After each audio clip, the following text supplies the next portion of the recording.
before I do that, do you have those two I wanted to show today? Yes. You pull it up, sir. I've got two. I know y'all can appreciate these. These are referenced these last week a little bit, just to show what's happening in the region and in the state. Go ahead and we can scroll down a little bit. This is just kind of showing this is the state in our area of confirmed cases, and this is current as of, oh, this one looks like yesterday, 10:45 yesterday. I'm going down to the next one because this one has the index, the index screen on the bottom that shows you that the healthcare system stress score has increased. The last time I showed this, we were at just a little under 28, so about 27. But you can see up at the top, this runs it by hospital. The numbers in the parentheses, I had a few questions about that. Those are the number of licensed beds in these facilities. Then to the next one, the next row is the census, and then, I'm sorry, and then the positives and the vents. So this is just for information for people watching out there, just to kind of give an idea of what's when we talk about what's in the region. That right-hand column is more of our region. The left-hand column is in the K region, which is down by San Angelo, Brady, those hospitals on that side. So you can definitely see the load has increased in West Texas Medical Center, Middle Memorial, our friends over at Odessa Regional. You can see that a couple of weeks ago, we were just carrying in the low 30s, high 20s from all of us. And now you start adding these numbers up, you're over 50 just in the JRAC region, which is, of course, Odessa, Midland, and West Texas. So I wanted to show that a little bit there. And but that health stress score, I know Dr. Saravan spoke about that last time as well, but it has increased a little bit. And we felt that too, just over the weekend. And as we get further away from Father's Day and closer to 4th of July, we've been talking about how these holidays are popping up about every 10 or 15 days, and how we see the number of sick folks increase. And is that related to the holidays? And I think the answer is probably yes, just to people gathering in crowds is probably what is driving that up. But we have seen an increase. But I wanted to show this today, and I'll keep bringing this periodically just to give our viewers some idea when we talk about the stress score, what we're talking about. Russell, which one's Alpine? Which one's Alpine? Alpine is Big Bend, right there. And Russell, can I interrupt for a quick question also? Yeah, hit it, man. Question is actually for Kristen. So Trevor, leave that health score up for a second. Kristen, if I asked you to factor in nursing staffing as one of the factors on this stress score, where would you put that score? Probably a little between the medium and the high. Yeah, I think for Odessa Regional, we would definitely put it between that 50 to 75% range with regard to nursing staffing. That's not something that's factored into this score. But even though the beds are available, I've mentioned this before, the staffing is very short. Good point, Doc. And as we see, as the community starts getting this more and more, well, guess what? Our nurses and phlebotomists and housekeepers, lab techs, they're all in the community too. So they experience it just like everybody else. So a very good point with that. All right. Any other questions about this one? If not, I'll move on to. Hold on, Russell. We're reconnecting to Facebook again. So okay. It's been happening weekly now that it's messing up. Should take 2 seconds. But let me stop sharing this screen here and get us back up. Sorry about that. There we go.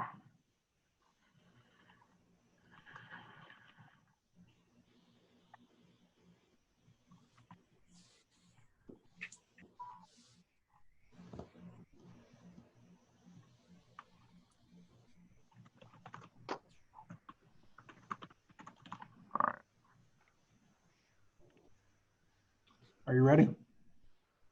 Yeah, it's reconnecting. Hold on 1 second. Okay. I just want to make sure everybody hears and gets the numbers. We don't have to repeat everything again. So.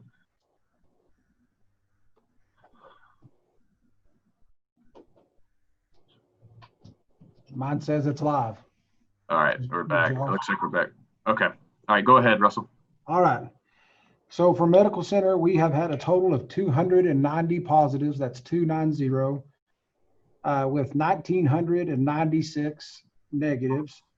Right now, we have a big number pending. Again, 665 pending tests right now. So total, we have tested 2,951. We've had that many tests go through, so 2,951.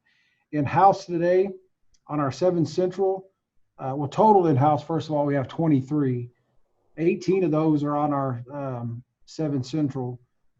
Some of those are from in the county. Some of them are from out. For example, we have one from McCamey that was at home, but it was a transfer from the hospital.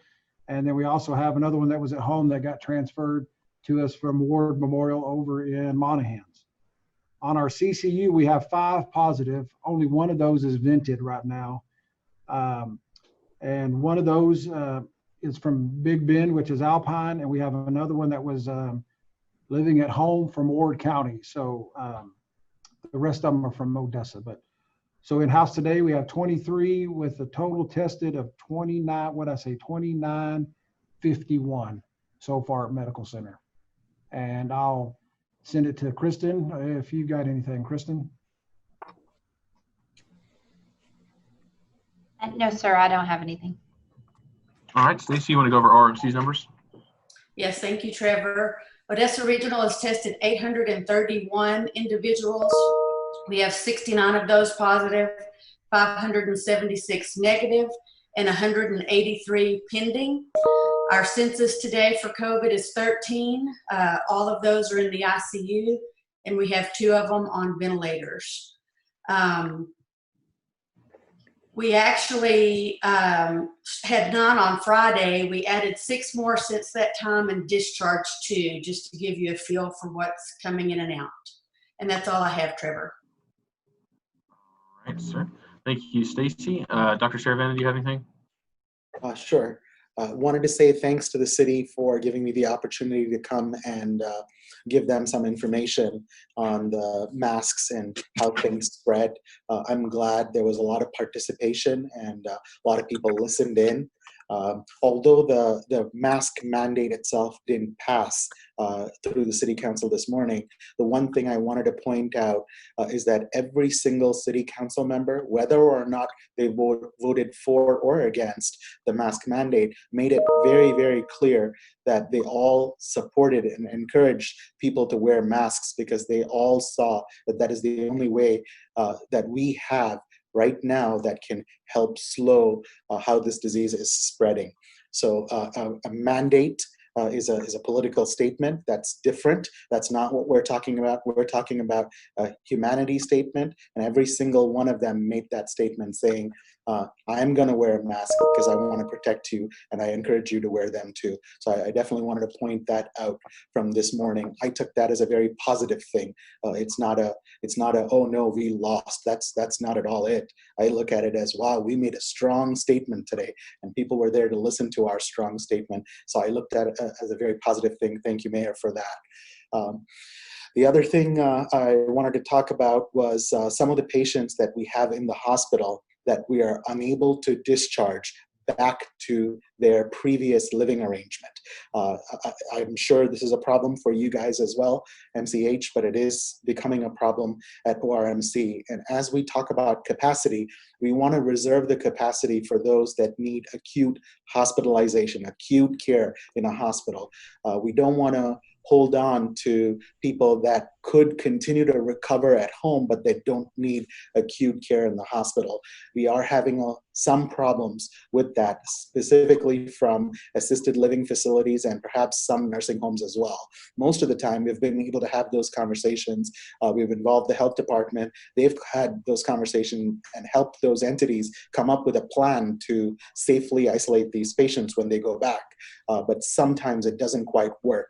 We can't really have that sometimes happen very often, because then we won't have the capacity. So Russell, do you guys want to add a little bit on that? Mute. Let me unmute there. Yeah, that's something we talk about on a regular basis as well, is when we get these patients shipped into us with multiple problems, and COVID is one of those, when we can fix all the other problems, but the COVID side, waiting for them to go from a positive to a negative, sorry. Where do they do that? Can they do that? Do they have to be here? Can they be back home, let's say in Big Bend or Monahans? And so we as well are working with those regional folks just to start that conversation about when they have multiple issues, we can handle them all. Y'all can handle them all too. But when we're just waiting for a test to go from negative to positive to negative, is it time for those people to go back home and get that care in their town? Thank you, Russell. Thank you, Dr. Sheriff Vannon. Mayor, do you have anything to add before we get started with media questions? Sure. We had the meeting this morning, and the mayor's order on the mask went down. So we are very glad that we had a very spirited discussion, because we need to have that in our neighborhood and our community right now, talking about COVID. Talked a little bit about it's an economic problem also, not just a medical. With 16.9% unemployment, we need everybody working that we can. But until we flatten out this curve, it's going to be very difficult for people to bring in more employees. And with the school districts and the 2 colleges going into session, hopefully we can get it to where students can go to the schools to be able to get out to help economically. So was very happy with this meeting this morning. So we're ready to move on. All right, thank you, Mayor. We've got a full house today. We'll go ahead and get started. Mike, Odessa American. Hey, is there any updates from the CPL or how long those tests are taking to get back? The only update I've received from CPL, Mike, is that one that we did on Friday, and they said that they would be closed at a minimum of 10 days to those people not in the hospital so that they could play catch up. They haven't sent a release out as of today that I've seen.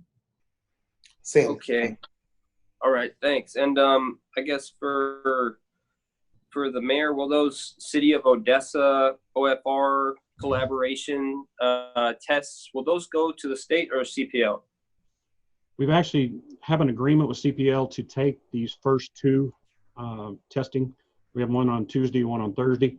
Then after that, they are looking towards maybe going with the company that Midland Memorial uses. But it is a concern, because we may have to push these back, because if you can't get the test read, then it's really a little bit irrelevant if you can't get that done. So I know Chief White over at the fire department is working very hard on that.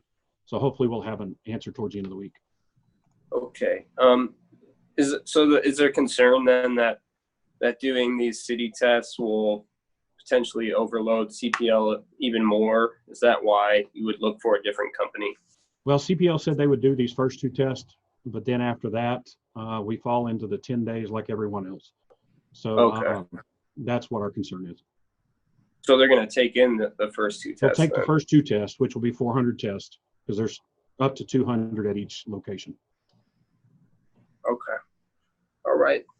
Thanks. Yeah. And I guess, just to follow up with that, is it discouraging for y'all to see the mask mandate, fall through? And I guess, what is the next step as far as preventative measures? Do y'all focus on, I guess, how to get tests back faster? Is that something you can do? As far as getting tests back, that, have to leave that to the medical folks. But as far as I know Lubbock passed their mask mandate, and also San Angelo did. We can watch theirs and see how that goes. They're not having near the problem that Odessa and Ector County are with the numbers. I'll be interested to find out what the numbers are. But we have a focus group for those that are from 20 to 29 via Zoom to be able to find out how we can market those a little better, because they don't watch TV, they don't listen to the radio and things like that.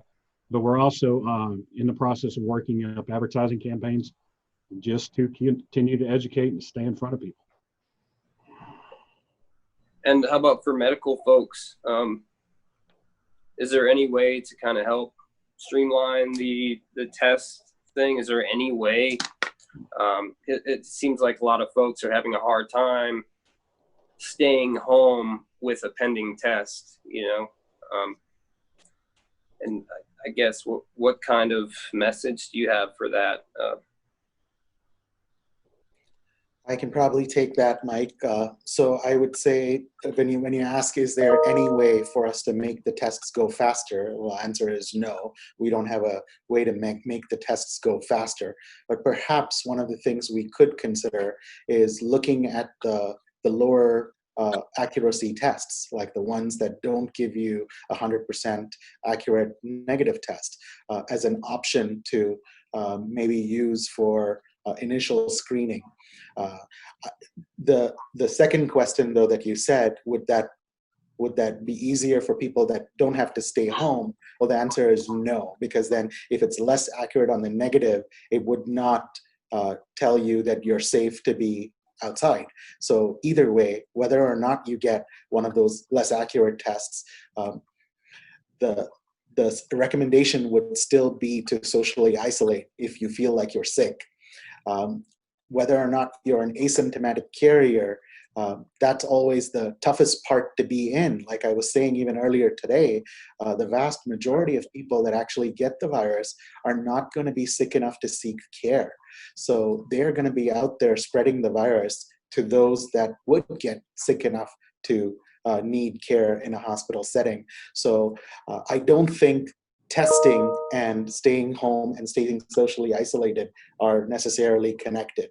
At this point, when the prevalence of the disease is increasing so much in our community, it is safe for us to assume that if anybody feels the need to be tested, then they should feel the need to also socially isolate at home for that period of time. Okay, thanks. That answers my question. So appreciate it. And that's also all I have. All right, thanks, Mike. Scott, you're up next. Mr. Mayor, my first question's for you, please, sir. Do you think the majority of the council got swayed by the anger and vitriol of a vocal few rather than the expert who stood in front of you today on a medical issue? It's hard to tell. I haven't had a chance to talk to council outside of the meeting today. But I think that probably had some to play with it. I know some had told me before that they really didn't know how they were going to go. And so it's hard to tell. But, you know, that's the ruling. And so we have to move on. What did you vote based on? I voted no, just simply because I could tell it was a done deal from the conversations. And I think we will have another bite at that. Because my fear is these numbers are not going to slow down. And so hopefully we can see some results from the Lubbock and from San Angelo. They just passed theirs today. And so hopefully that can be able to sway some to go ahead and vote. What's your opinion on the freedom argument, in that you wouldn't walk into Olive Garden without your shirt on and expect to get waited on? You wouldn't walk into a Stripes without your shoes on and expect to get waited on. So why do you think Odessa can't go 3 or 4 weeks wearing a mask and complain that that's a freedom issue? Well, you know, and you can also say, you know, car insurance. You know, we all have to have car insurance because. Or seatbelts. Or seatbelt, or, you know, things like that. I think part of it is people are so fed up with being cooped up, and I think that plays some parts into it.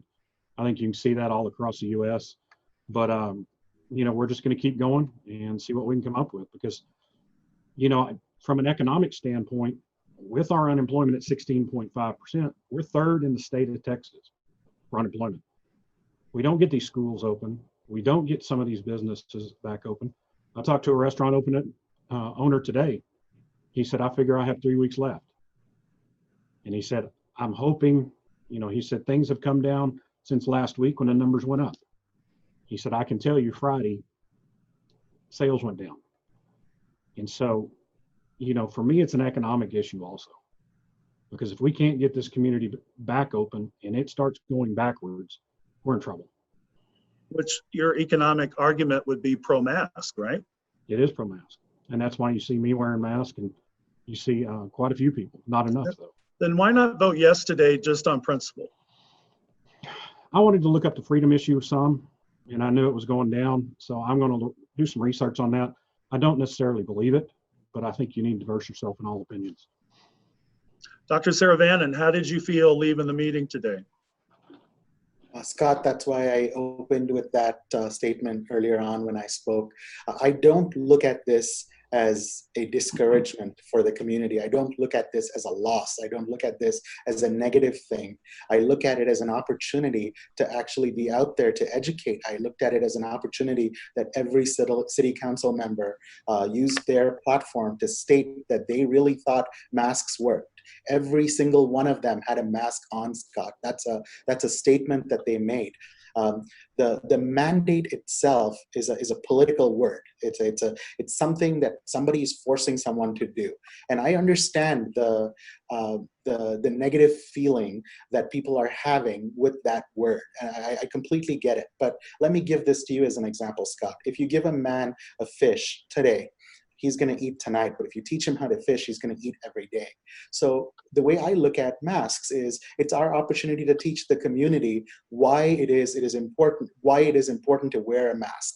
And if we had that opportunity today, then I taught somebody how to fish. And that's all for me was important. So I walked away from it encouraged that more people heard that, not only from me, but also from our city council members. So I don't look at it as a negative thing. And I'd really like the media also to paint it that way exactly, to say, hey, look at every single one of them wearing masks. Look at the statements they made. Don't just look at the vote.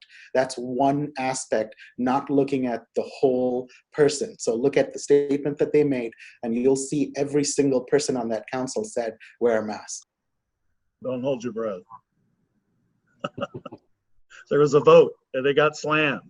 Hey, you said this morning in the meeting hospitals are running about 60-something% capacity. Are you still holding that number?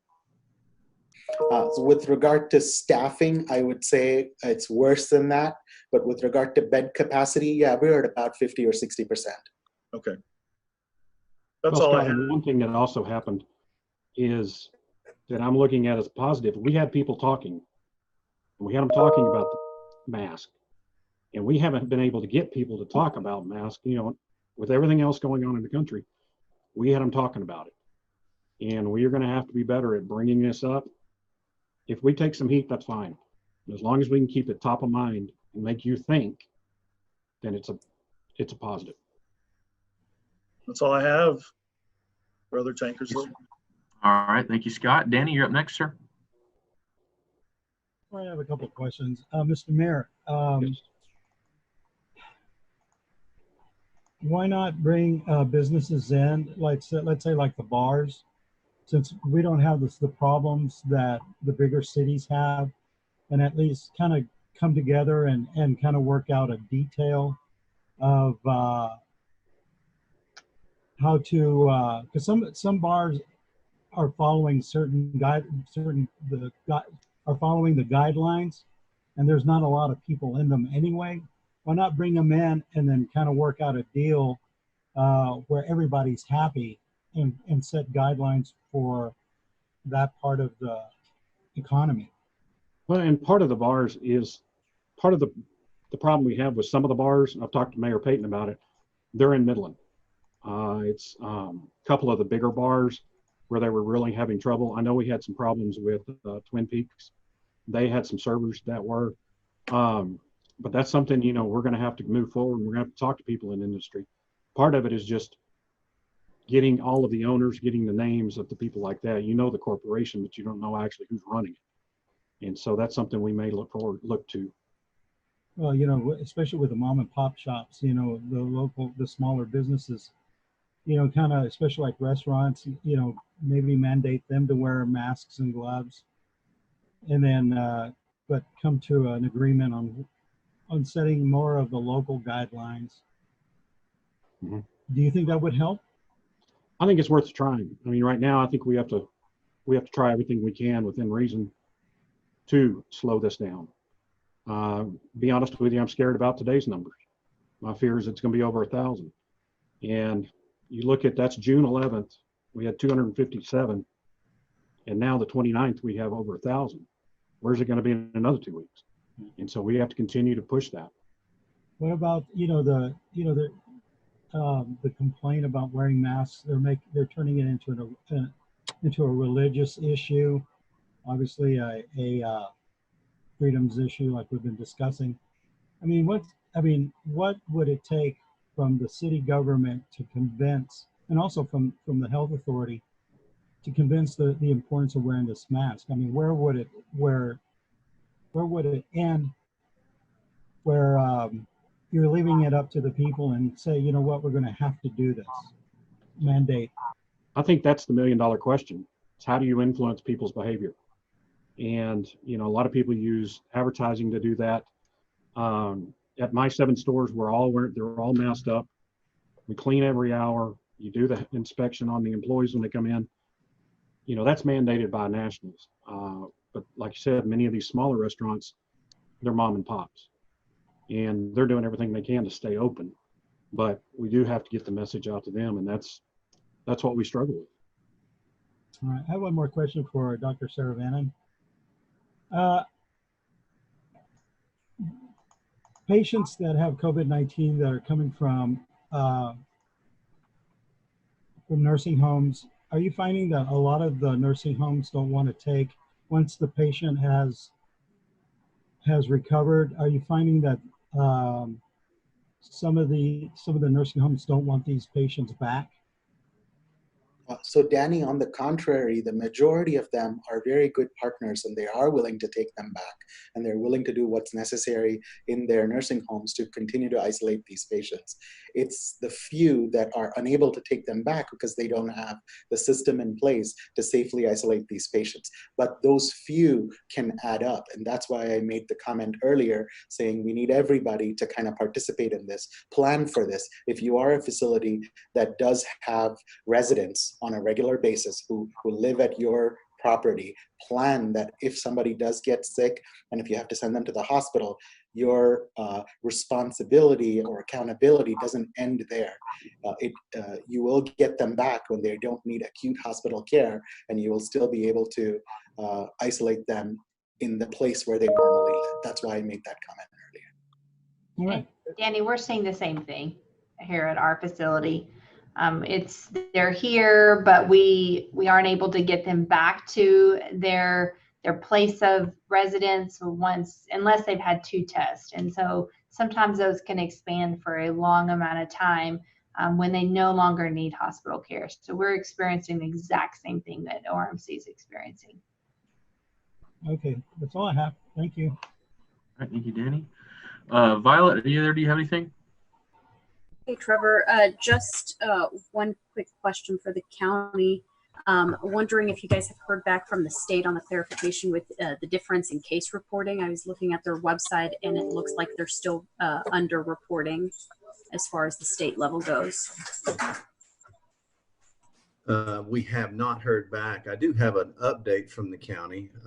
Their numbers aren't back yet, and I apologize for that. It's just they're a little overwhelmed right now with the number of cases and training new employees and all that. But I will give you a little update that they have given me, and it includes a question on that. So the health department's received many applicants for contact tracing positions, and we're excited to be adding to our team. Anyone who is interested in applying for this position can visit www.staffitusa.com.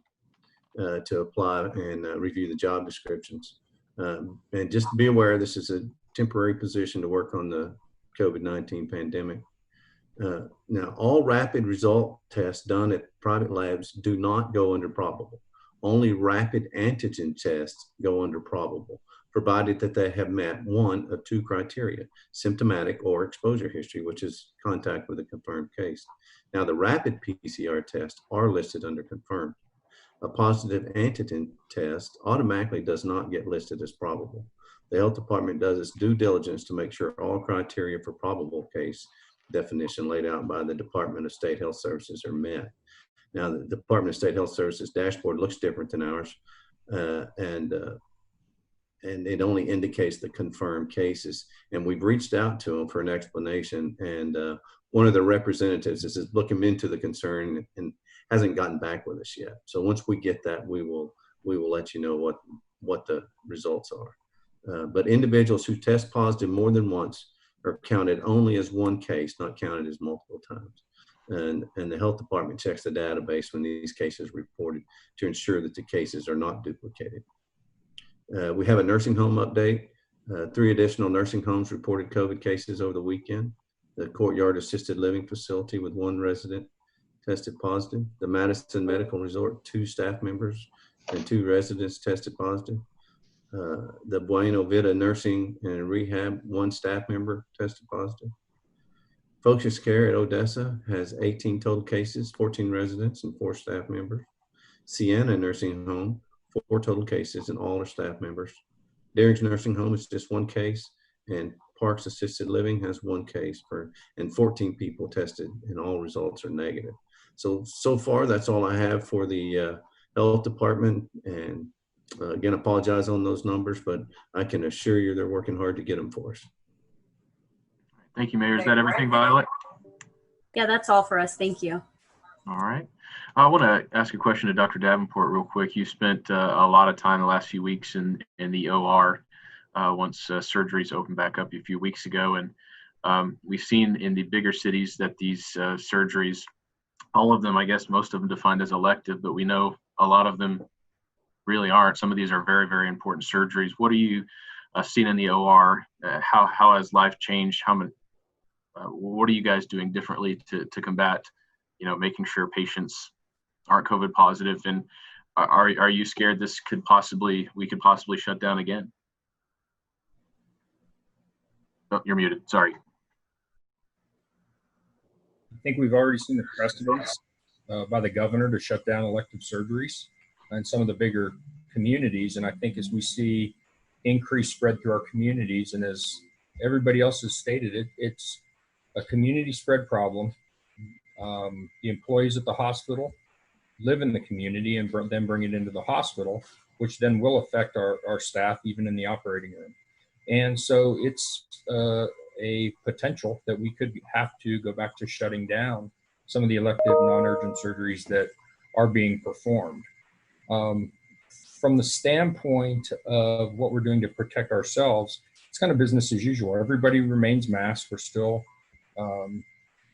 isolating best that we can, still taking protection from patients by having them masked when they come into the hospital, screening the individuals coming into the hospital, maintaining our policies with regards to the number of visitors individuals are allowed to have. And certainly it's a strain on us, the patients, their families, but it's something that just has to be done. Much like we're talking about keeping masks on. We live in a microcosm in the hospital, and we're able to control a lot of what we do, which is helping everybody else. But we really need to extend that into the community. The individuals in the community need to be masked. The last thing we want is for our system to be overwhelmed. And I stated this last time I was on. There's other problems, other health issues in the community, not just COVID. And so we've got to protect that aspect of medical care as well as treat those individuals with COVID. So, we'll continue to do our best, protect the employees in the hospital. But again, it goes back to protecting the community, and the employees are part of that community. Thank you, Dr. Davenport. Anybody else have anything to add before we go? All right, Russell, do you want to finish us out? And we'll be back obviously on Wednesday We can decide later if it's 3 or 3:30. I know we've had some problems getting the county numbers, but I can send an email out and remind everybody if we want to change it tomorrow or Wednesday morning. So Russell, you want to finish this out? Oh, you're muted.